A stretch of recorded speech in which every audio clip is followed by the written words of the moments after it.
Good evening, ladies and gentlemen. My name is James and I run Freddie Fletcher Limited. We're a same-day courier company based in the UK, and at the minute we are doing rather well.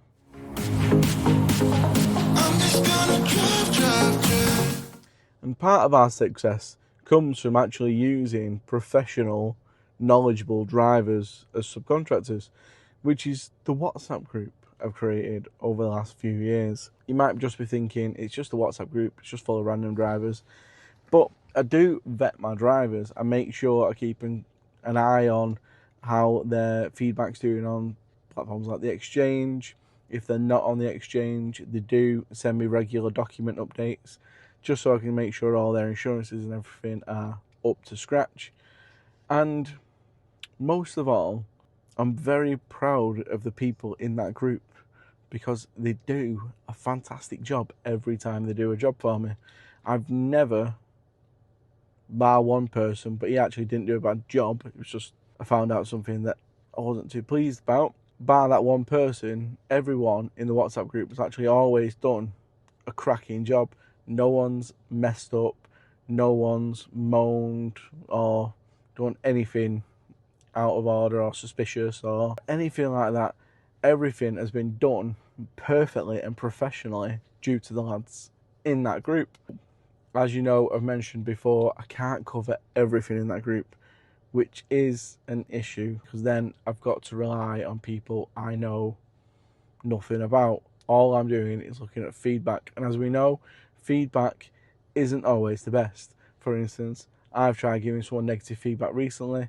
The platform wasn't happy with what I said, didn't give them negative feedback, and it just looks like, and they've got a couple of feedback and they're all good.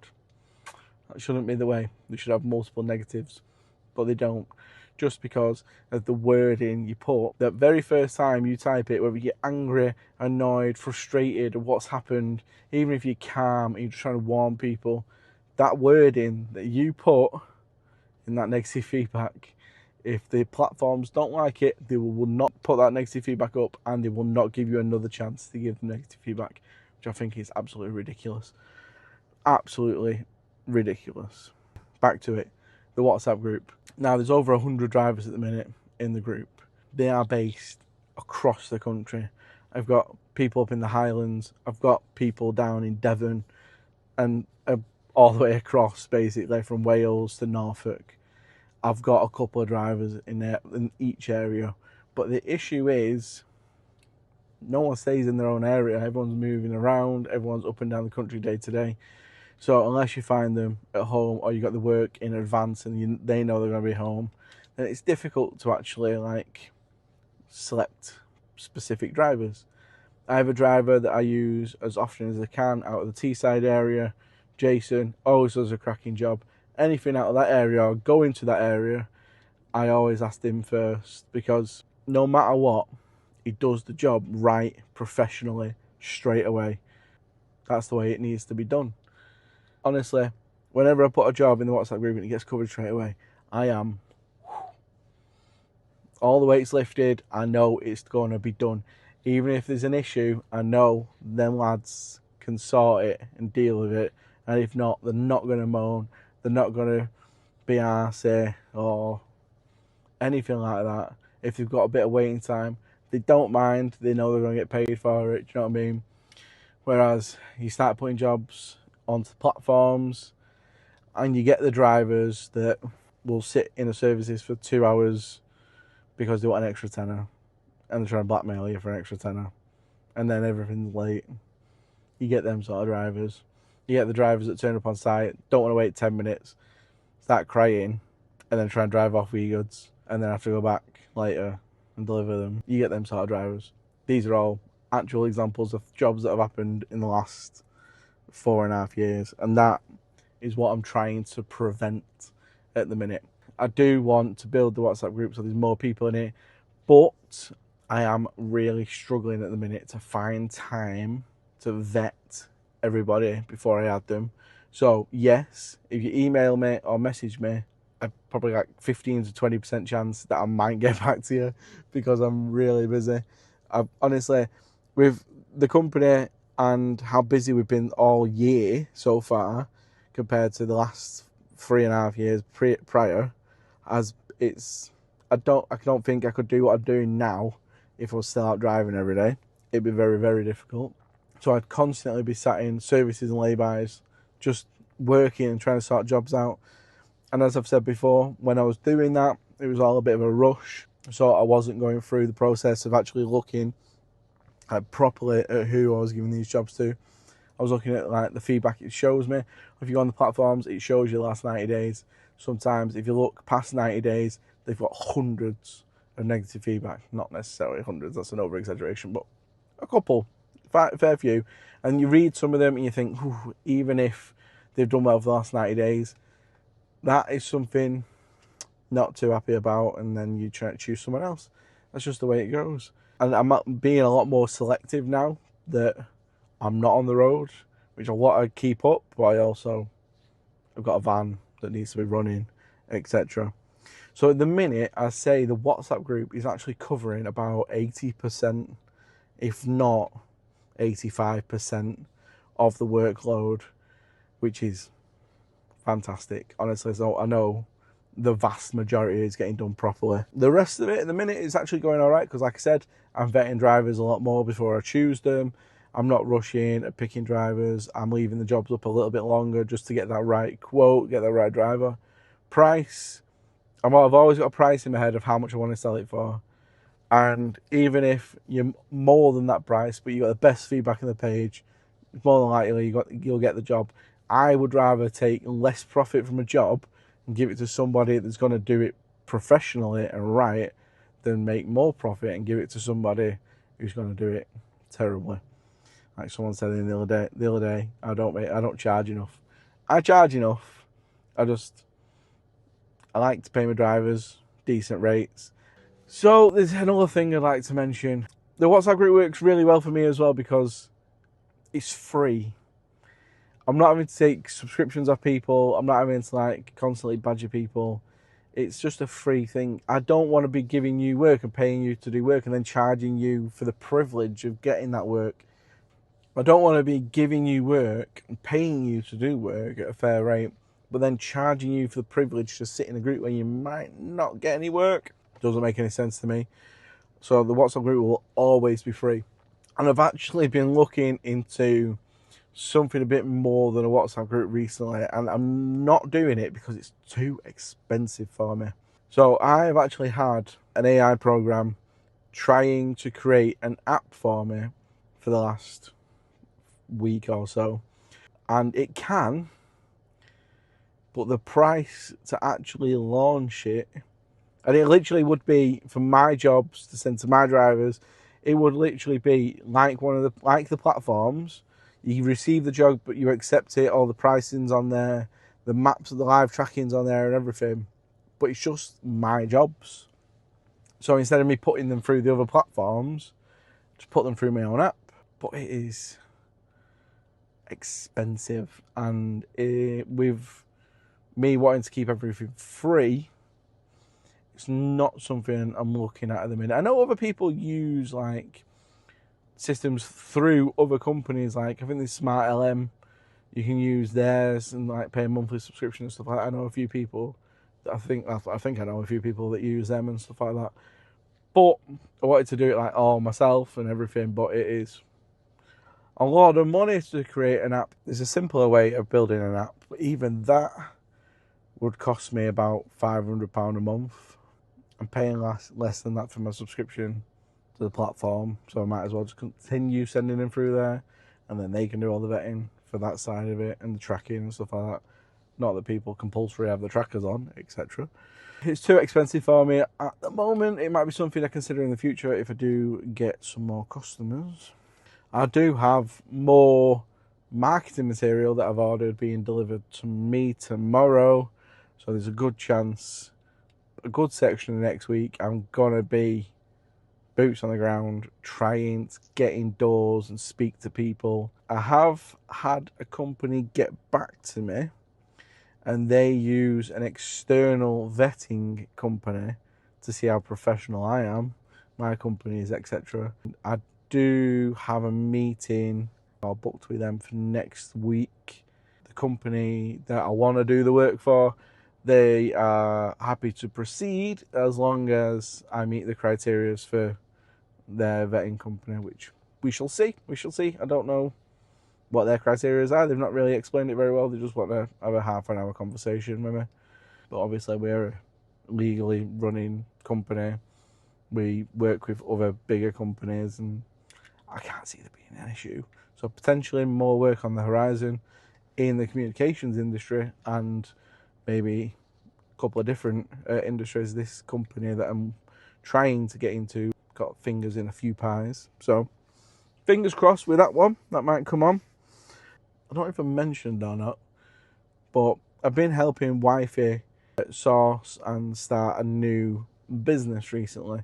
It was more of a hobby to start with. She just wanted to dabble with it, and now it's actually almost officially another business. So that is going to be my wife's thing, but I am going to be heavily involved helping her. So I could be even busier soon. But that's not an issue because I love doing things like, yeah, I can sit down and relax and I can have a lie in and I can lay about and not do anything and I'll be fine with that. But I'd much rather be working, making money, spending time with the kids, making sure they've got everything they want. My goal is to make sure my family has a decent life. My kids have everything they want. My wife gets everything she wants. I can do what I want. That is the main goal with everything. Obviously, I also want to build this massive logistics empire, but we'll see how far that gets. A couple of vans, maybe. A couple of different vehicles. We'll see. I am aiming quite high for the company and for myself and for my family. I'm 34 now, so I better crack on, Anna. I need to update you on the van because it's now June. And I said in my last video where I mentioned the van would be back for June. Oh my God. The van is nowhere near coming back. I've had some major setbacks, if I'm being completely honest. I got a very unexpected email from the garage that's doing the work, from their parts supplier, saying that the engine they'd ordered, brand new, from Volkswagen, was no longer available. The Volkswagen don't actually supply that engine anymore. All their stock has been actually bought up by MAN, and I can buy one off MAN, but they want an extra £3,000 for the engine. So the engine alone was going from 4,250 quid to 7,250 quid. That's without the turbo or the labour or any of the other parts or the auxiliaries and everything that it's going to need to actually run. So my bill would have been going from £9,000 to £12,000. And that is ridiculous. 9 grand's enough. 9 grand's too much. But the other option was send my engine away to a specialist to be rebuilt, which we don't know if it can be or not. We don't know if there's any major internal damage at the minute. We just know that 2 cylinders aren't firing, and it's not because of spark plugs, it's because pistons are stuck. So we don't know if that's caused any significant damage to the block, because if it has, it's very likely not rebuildable. But last week that engine got sent off to be rebuilt, and they're saying it's going to be 5 weeks before they receive it back. So that's going to be the start of July they receive the engine back. And then once they receive the engine back, then they need to fit it in a van, actually book it to have the van in the workshop because they're busy, put the engine in it, put the new turbo in it, get it running, get it sorted. It's not even going to have an MOT on it in the next few days. The MOT runs out. It's going to need re-MOTing with the new engine, so I need a new V5. If I have this van back for August, I'll be surprised, which is terrifying to think It's been off the road since the 13th of March, and it's going to be off the road till August. And I'm still paying for it. That van is insured because it's sat in a yard. It needs to be insured in case anything happens.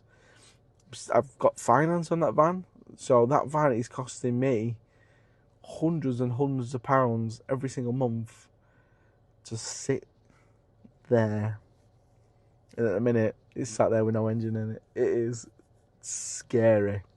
Like, no matter whatever way I did this, if I paid the finance off and sold the chassis and body as a non-runner, I'd be about £9,000 out of pocket. If I fix the van, I'm going to be £9,000 out of pocket. But at least if I fix the van, the company van is back on the road with a new engine, a new turbo, and it's got a warranty on it for 12 months on limited mileage on that engine and turbo. So it should be able to get back on the road and hit the road hard. To be fair, I should be a bit thankful. I have a friend also in the logistics industry. He runs Renaults, and his Renault Master, the engine's blown at 120,000. At least this has got 220,000 miles on it. So theoretically, it should last another 200,000 miles once that new engine's in it, at least. Whereas he's putting a new engine in his, and he's only reckoning it's going to run another 120, 150,000 miles, which and isn't that much cheaper, to be fair. All in, is about £7,000 for a Renault engine to be put in it. And that's without a turbo. I'm having a turbo as well, brand new turbo. Focusing on everything else. The van, let's just not think about it until it's back. Obviously, as you can tell, this isn't my car. I keep having to hire vehicles to get about, to see customers or do things. I've been hiring vans, I've been hiring cars, and I'm in another car. In a couple of days, I'm going to be in another van, and it's costing me money. And I'm genuinely considering whether it's going to be cheaper in the long run, especially because I've got like another 2 months without that van, to buy another van or something smaller to just get around. But I'm not sure. I'm really not sure what to do. There's a lot going on at the minute. There's a new business. There's a lot of work coming through. The van's still off the road. I'm looking next week at moving from my storage container to a small unit, just because the container's not that easy to load and offload out of. Yes, it's decent, it's insured, it's in a secure yard. It's just awkward. So that's next week's plan. That's another reason I need the van as well, because my container's currently absolutely rammed full and that all needs to go back to the customers. So thank you all for watching. Please like, subscribe, and I'll catch you in the next video. Bye bye.